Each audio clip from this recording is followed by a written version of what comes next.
So hi, Laura. Thank you for joining us for a little chat all about your recruitment procedures at Crewlink Ireland. So for those of you who haven't met before, I'm Michael Lawson. I am one of the managers for SkyPeople Training, based in Manchester, but work with airlines all over the UK and Europe to train their crew and help airlines do some recruitment. And we do everything from writing manuals to bringing them into our training centre in Manchester. And we're really lucky today that Laura McRae from the Recruitment Operations Manager from Crewlink has agreed to come and tell us exactly what you're looking for when you're looking for crew. So just to introduce yourself to anyone who might be watching, what is it that you do? So thank you for having me, Michael, and pleasure to be here. So I'm Laura from Crewlink and Cabin Crew International. I suppose I manage the operation of recruitment for cabin crew. Essentially, we provide cabin crew to Ryanair all over Europe, all over Ireland, and all over the UK as well. So not an easy task when you think of how Europe's largest airline. Absolutely, yeah. And it's busy, plenty of bases. Yeah, plenty of bases to fill. So it's kind of always evolving. It's always growing, and we always have the opportunity there for so many future cabin crew. And I've done a little bit of research. So Ryanair have announced that their workforce is going to grow by 10,000 in the next 10 years. What sort of challenge does that bring to you? I suppose it's a really exciting challenge. You know, the fact that it's growing so much, I mean, continuously growing is great. It's a great selling tool, you know, to be able to say to candidates.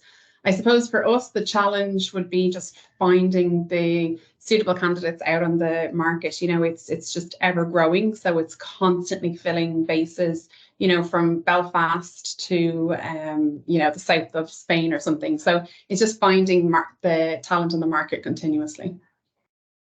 And so this is all about cabin crew, and we want to reach out to people who dream of being crew or perhaps are thinking of changing their career. What makes the perfect cabin crew member for Crewlink Ryanair? I suppose it's somebody who's really enthusiastic. Having a background or a real passion and interest in customer service would be ideal. Somebody who's flexible as well, kind of likes a role that's not, you know, stuck in one place, likes to change about. The rotation that the crew would be on is 5 on, 3 off. So it's somebody who I suppose can plan around that. You definitely have to, you know, get on well with people. That starts with your crew that you will work with each day, down to your passengers as well. Traveling can be really exciting for passengers, but sometimes, you know, families are traveling together. There might be a bit of stress involved. It's not always a glorious experience. So somebody who really wants to have an impact for passengers, I would say, and make sure they feel welcome and safe while they're on board. So somebody who's really, really good with people, flexible, you know, likes things moving. And when, you know, I remember when I was started as being crew all those years ago, and it really was a case of say goodbye to Christmases, birthdays, and things like that. Is that still the case? Do you have to be really flexible?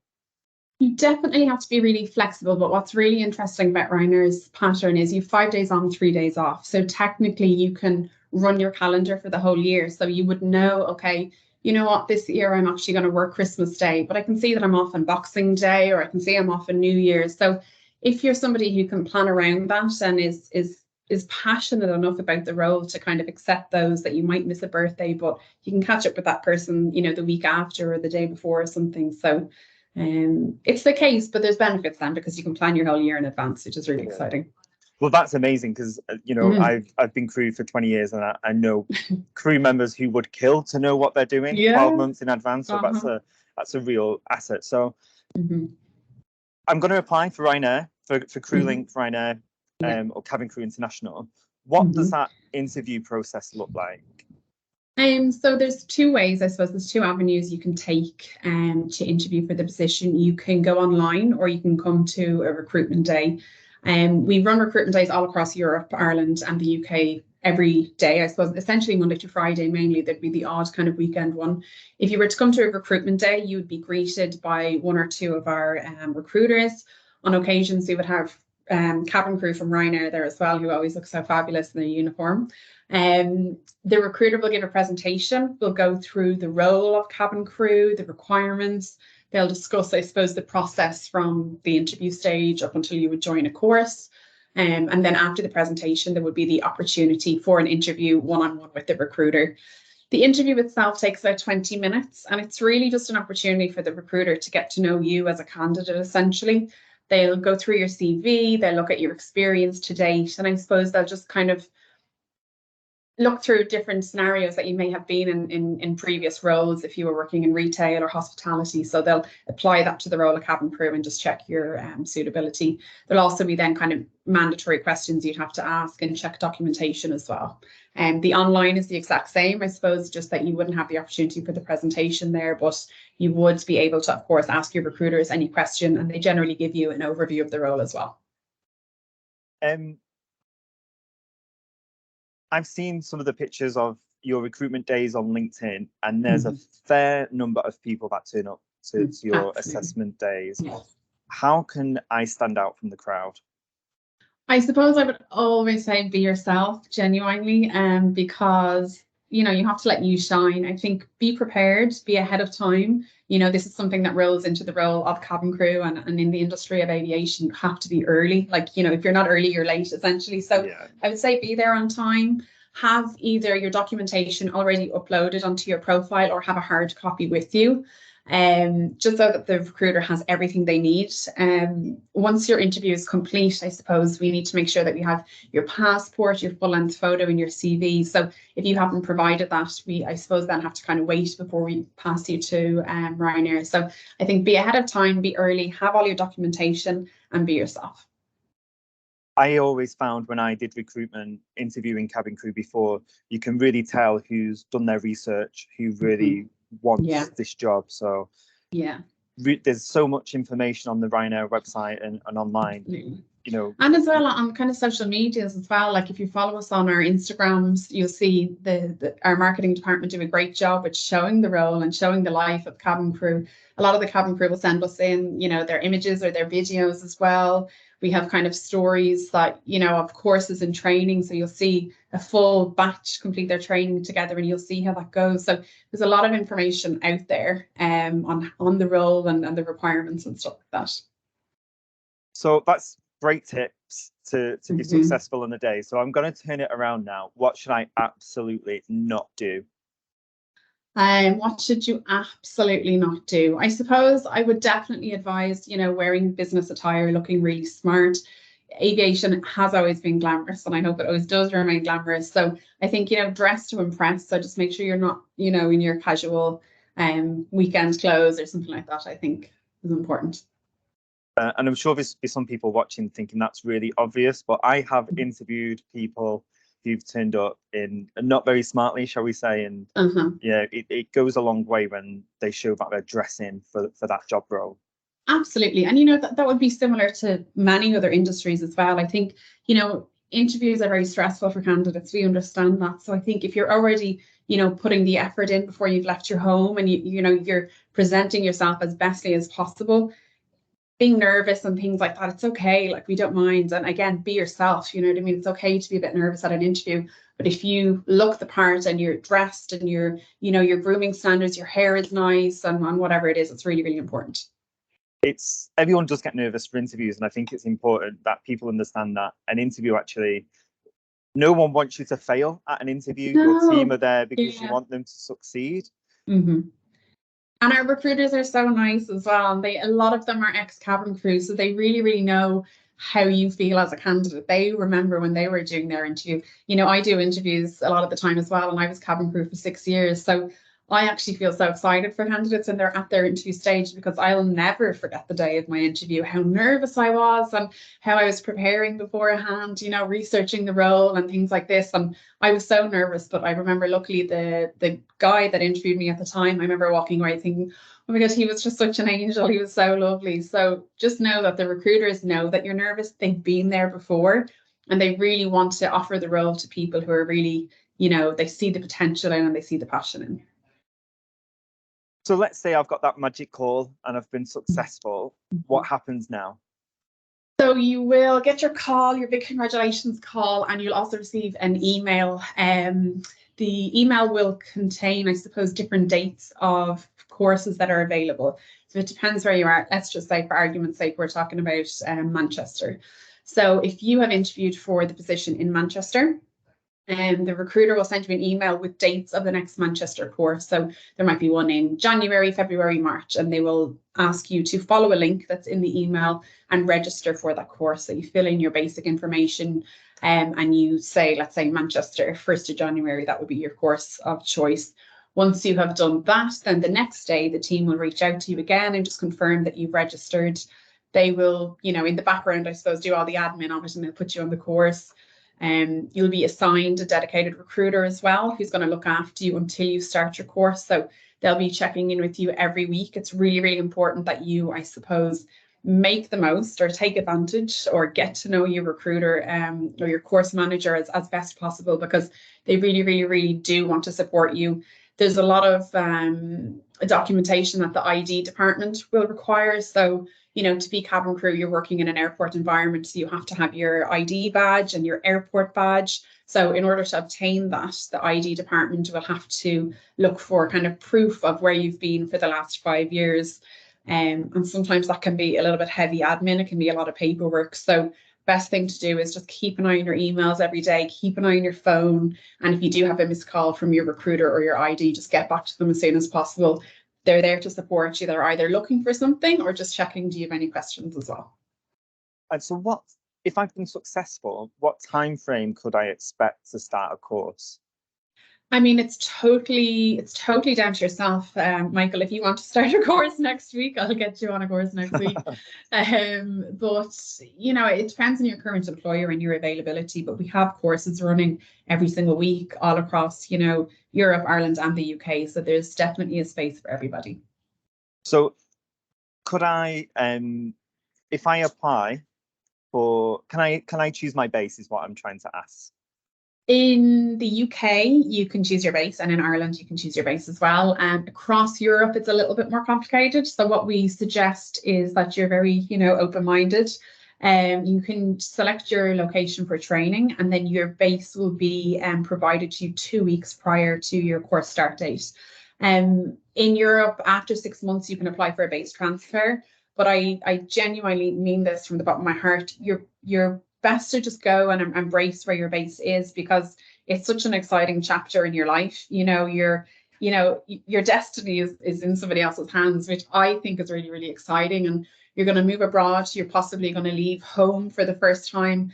And all of that life experience is just so valuable. It's going to grow you as a person. I mean, the experience that is ahead of, future cabin crew is just unbelievable. So I think embrace that. You're also moving, with 34 other people who are in the exact same position as you. So you're naturally going to develop friendships for life there. You know what I mean? And you most likely, some of those people will feel like family to you, In the UK, though, your base is where you're training. So if you're living in Edinburgh or you're living in, London Stansted, that's your base. Well, that's perfect from both sides. So if you're in the UK or across Europe, then embrace it. And we know each other a little bit now. We spoke before, and we've both moved abroad with airlines, and it's such an amazing opportunity to really go and see some of the world and meet new people. I'm actually going for drinks on Friday with someone who I started with on my initial calls 20 years ago. So you really do meet friends for life when you start training. Yeah, you do. I think it's just like I went to university for 4 years, and Ireland university is 4 years. I think it's 3 years in the UK. But, I obviously studied a lot there and I learned a lot there. But I promise you, the 6 years that I flew as cabin crew just shaped me as a person. And, I'm still working in the industry. It's so addictive if you're passionate about it. It's amazing. And like that in the UK, if somebody did want a big challenge and said, okay, I'm living in Liverpool. Liverpool is an amazing city, but maybe I'll go and move down south. Maybe I'll go to Stansted or try something new. Like the option is there for anybody in the UK that doesn't want to be based at home. If you do feel a little adventure, in the bottom of your belly, I think go for it. Again, after 6 months, you can request a base transfer as well. Nothing is permanent, which is good. But there's plenty of opportunities all over the UK if somebody did want to take a little risk, have a little adventure. And I just want to pick up on something you just mentioned there. And what is the career progression at Ryanair? So there's loads. I mean, the airline is consistently growing and growing and growing. Within most bases, after 1 year, if you've got, I suppose, good performance, nothing, drastic on your file, you can apply for the #1 position, which, is the cabin manager on board or the purser. So that already is a salary increase, a responsibility increase, which is, really good. It's such growth, it's such a development, and you're trained for that as well. And then it just depends on you as a person. If you'd like to become, a safety instructor, that's an option. We obviously have Ryanair in Dublin and Swords, the headquarters. There's so much opportunity in there to get into the, let's say, safety department or recruitment. So the opportunities are, I think the words are there. Endless. Opportunities are endless. Yeah. Sky's the limit. That's amazing. And in Dublin as well, in particular, a lot of the people kind of working in the office and stuff, they've all been ex-crew. So definitely room for development, yeah. And it's amazing that you can progress so quickly, because some airlines, especially in the UK, with a workforce that's been there 20, 30 years, it's very stagnant. There's no progression. So to come to a company like Ryanair and have that, you can really develop your skills and have that continuous professional development and move forward is amazing. Yeah. And and it's not a case where it's moving too fast, or it's just because they're growing, you have the opportunity to develop. The training in Ryanair is recognized worldwide. It really, really is. It's very good training. So the fact that they invest so much in their staff and want their staff to, progress internally, they want them to develop, it's there, you are supported through it. It's not kind of just like, oh my God, I'm #1 now, I don't know how to deal with this. You'll be so looked after. Your first year of flying, you'll be exposed to so many scenarios and situations that will just constantly make you stronger and stronger. And I'm sure you feel the same. I know I definitely felt that there was always something to learn every single day, and it didn't feel like an effort. It was just different experiences, different passengers, different, cabin crew members. Everybody kind of challenges you in exciting ways and stuff. So it's just constant development there. Yeah. It's like a cliche, isn't it? But no day is ever the same when you're crew. Yeah. From any issues that you come up with, or different cultures that you might face that you might not be used to, but it is all development. And I'd, even after, God, how long did I fly for? A long time. But even on my last flights, you're still learning. There's still new challenges that you've not come across. Yeah. So lots of people that are going to be watching this will be college students. What are the benefits then, do you think, of studying cabin crew or aviation at college before applying for an airline? I suppose you're tipping your toe in the water to see, is it something you're interested in? There's so many opportunities within aviation, I suppose. And if you're studying a course that you're really feeling interested and excited about, and you're thinking, oh God, I can't wait to get there. Okay, I want to finish with college. I want to start flying now. That's a really good indication that this is for you. You're also, your teachers and your lecturers, most likely a lot of the time, will have experience or will be very close to people who have experience. So you have essentially a role model there in front of you that you can ask questions to. You can really, ask anything really. Someone with experience is the best person to speak to. Again, prior to your interview, this is somebody who could potentially do a mock interview with you. They know from experience what's needed. So I think having that exposure to the content to see do you like it, and also to the people who can really clarify anything that you're unsure about is really, really invaluable. And so that's for a message for the students then. Yes. And I suppose, do you have a message for any lecturers out there of cabin crew or travel and tourism, of how they could prepare their students? I think focus even on kind of really, really small details, I suppose. Something that I would think is really important, and if I was to teach a class or something, it would be definitely things like, grooming. Start to prepare yourself in the way that the cabin crew might do their hair or their makeup or something like this. Have it consistently with the kind of guidelines of being cabin crew. So from the moment the students arrive at class, it should be almost, behaving like cabin crew already in that way. And just remember as well, I think we can all be guilty when we're in a role for however length of time, we forget how other people are feeling sometimes. So just remember that they probably are nervous as well, and they probably are trying to figure out what their questions are. Maybe they don't know everything. So any experience that you have as a lecturer, tell all your stories, make them relatable. It's really important. Bring it to life. Bring it to life, yeah. But absolutely, if you're instilling that grooming standards from day one, yeah, that's what we would expect. Yeah. On one of our own courses, when we work with airlines, that those grooming standards have got to be there, whether it's 7 a.m. in the morning or 11 o'clock at night. Exactly. It's got to be consistent from day one till the end of the course, 4, 5, 6 weeks later. So it really is that professional practice that they get used to. And like even me, maybe I'm a bit too particular, but even things like mobile phone, like the use of a mobile phone, like, as cabin crew, you really shouldn't have your mobile phone on you in front of, your passengers and things like that. So it's that professional, the mannerisms, how you carry yourself. It's not only what you're wearing or what you look like, not at all. It's how you actually carry yourself and being warm and open to people and, being very situationally aware. Yourself being cabin crew, it's not only customer service, there's massive safety and security responsibility there as well. And, you could be dealing with a medical, somebody's not feeling well, but maybe the captain's trying to communicate something to you, and then you can see something happening in the back of the aircraft.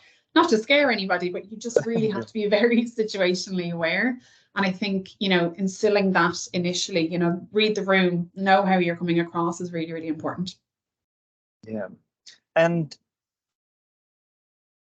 I suppose then to summarize, what would you, an interview works both ways. So why should I work for Crewlink Ryanair? I just think it's an absolutely, it's just the experience is just incredible. It really, really and truly is. There's no other industry like it. And Ryanair has proven itself, even throughout COVID, to be, constantly growing. So opportunities are endless. They really, really are. A fantastic roster of 5 on 3 off. Like we said earlier, you can literally plan your whole year, excuse me. And on top of that, you can add your annual leave, let's say. So you can take 5 days annual leave and you have your 3 days off before and after that. So you're using 5 days annual leave and all of a sudden you've got like 9 days off or 10 days off. I think I've just done really bad math on the spot there. But it really, really is an incredible opportunity. Personally, professionally, just can't recommend it enough. And I've met a few people now from Ryanair and Crewlink, and you're all so lovely. So, thank you.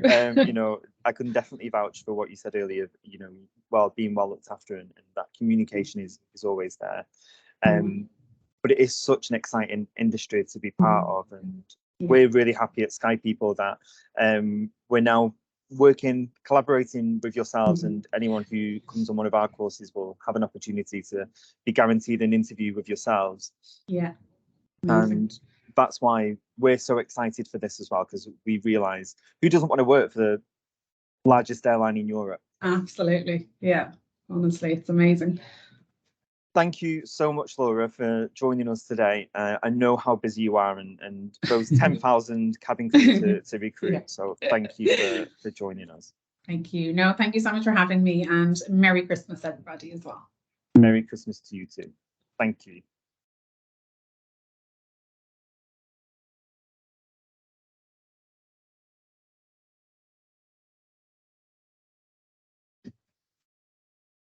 It's still recording.